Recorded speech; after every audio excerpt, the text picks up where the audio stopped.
நெல்லை மாவட்டம் திசையன்விளை அருகே உள்ள ஒரு கிராமத்தில் பேருந்து வசதி இல்லாததால் மாணவர்களை பள்ளிக்கு இலவசமாக ஆட்டோவில் அழைத்துச் சென்று பாடம் கற்பிக்கின்றனர் ஆசிரியர்கள். இது பற்றிய ஒரு சிறப்பு தொகுப்பை தற்போது பார்க்கலாம். நெல்லை மாவட்டம் திசையன்விளை அருகே உள்ள மடத்தச்சம்பாடு கிராமத்தில் அரசு உதவி பெறும் நடுநிலைப் பள்ளி செயல்பட்டு வருகிறது. 1000க்கும் அதிகமானோர் வசித்து வரும் இந்த ஊருக்கு பேருந்து வசதி இல்லை. இதனால் இந்த கிராமத்தில் உள்ள மாணவ மாணவிகள் திசையன்விளையில் உள்ள பள்ளிகளுக்கு சென்று படித்து வருகின்றனர். பேருந்து வசதி இல்லாத ஒரே காரணத்தால் ஆண்டுதோறும் மாணவர் சேர்க்கை வெகுவாக குறைந்து வந்தது. இந்த நிலையில் மாணவர்கள் சேர்க்கையை அதிகரிக்க ஆசிரியர்கள் புதிய திட்டத்தை செயல்படுத்த முடிவு செய்தனர். அதன்படி பள்ளிக்கூடத்தை சுற்றியுள்ள கிராமங்களுக்கு சென்று மாணவர்களின் பெற்றோர்களை சந்தித்து தங்களது பள்ளிக்கூடத்தில் குழந்தைகளை சேர்க்குமாறு கோரிக்கை விடுத்தனர். தரமான கல்வியுடன் பள்ளிக்கு வந்து செல்ல வசதியாக தங்களது சொந்த செலவில் காலை மாலை என இரு வேளைகளிலும் இலவசமாக ஆட்டோ ஏற்பாடு செய்து தருவதாக உறுதியளித்தனர். அதன்படி தினம்தோறும் ஆட்டோவில் ஆசிரியர்களே வீடு வீடாக வந்து மாணவர்களை அழைத்து சென்று மாலையில் இறக்கிவிட்டு செல்கின்றனர். எங்க ஊர்ல இருந்து இங்க 1 மைல் தூரம் நடந்தா போவேன். காலெல்லாம் வலிக்கும். மரத்தச்சம்பாடில் உள்ள டீச்சரு வந்து எங்க அம்மாட்ட பேசி ஆட்டோ செலவுலாம் நாங்களே பார்த்துக்கிறோம் அப்படின்னாங்க.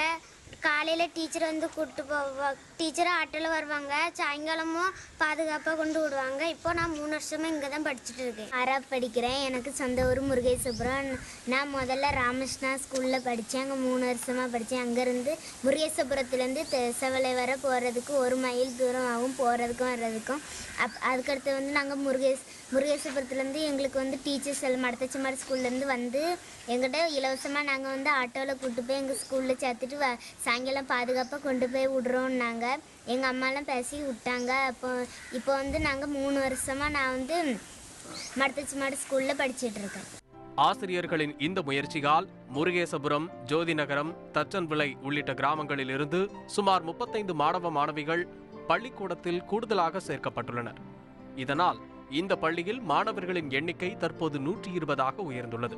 மாணவர்களுடைய போக்குவரத்துக்கு இந்த பகுதியில் மடத்தச்சம்பாட்டில் பஸ் போக்குவரத்து வசதி இல்லாதனாலையும் மற்ற போக்குவரத்து வசதி இல்லாதனாலையும் மாணவர்கள் வெகுவாக இங்கே வந்து பள்ளியில் சேர்றதுக்கு யோசித்தாங்க. அதனால் நாங்கள் ஆசிரியர்களாக எல்லாரும் சேர்ந்து மாணவர்களுக்கு 2 ஆட்டோவில் கிட்டத்தட்ட 32 மாணவர்கள் 2 சுற்றுப்பட்டு கிராமங்கள்லேருந்து வந்துட்டு இருக்காங்க. 2 ஆட்டோவில் ஏற்பாடு பண்ணி இதுக்கு 2 ஆட்டோக்கும் ஒவ்வொரு டீச்சரை அதுக்கு பொறுப்பாக போட்டு காலையிலையும் சரி மாலையிலும் காலையில் மாணவர்கள் அழைத்து வர்றதுலேருந்து சாயங்காலம் கொண்டு வீட்டில் வந்து பொறுப்பை ஒப்படைக்கிற பொறுப்பை இந்த ஆசிரியர்களை ஏற்றுக்கொண்டதுனால நாங்கள் இந்த பணியை செய்துக்கிட்டு வரோம்.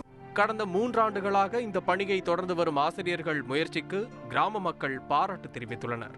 இந்த ஊரில் 500க்கு அதிகமான வீடுகள் இருக்கிறது. தற்சமய பள்ளிக்கூடத்தில் பஸ் வசதியினால பிள்ளைகள் ஆட்டோவில் ஆசிரியர்கள் மூலமாக பிள்ளைகள் ஸ்கூலுக்கு வந்து கொண்டு இருக்கிறார்கள்.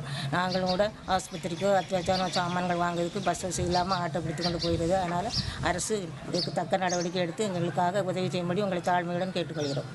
சமூக அக்கறை கொண்ட ஆசிரியர்கள் தங்களது சொந்த செலவில் மாணவர்களை பள்ளிக்கு அழைத்து சென்று வருவது பாராட்டுக்குரியது. அதே வேளையில் மடத்தச்சம்பாடு கிராமத்திற்கு விரைவில் பேருந்து வசதி செய்து தர வேண்டும் என மக்கள் கோரிக்கை விடுத்துள்ளனர்.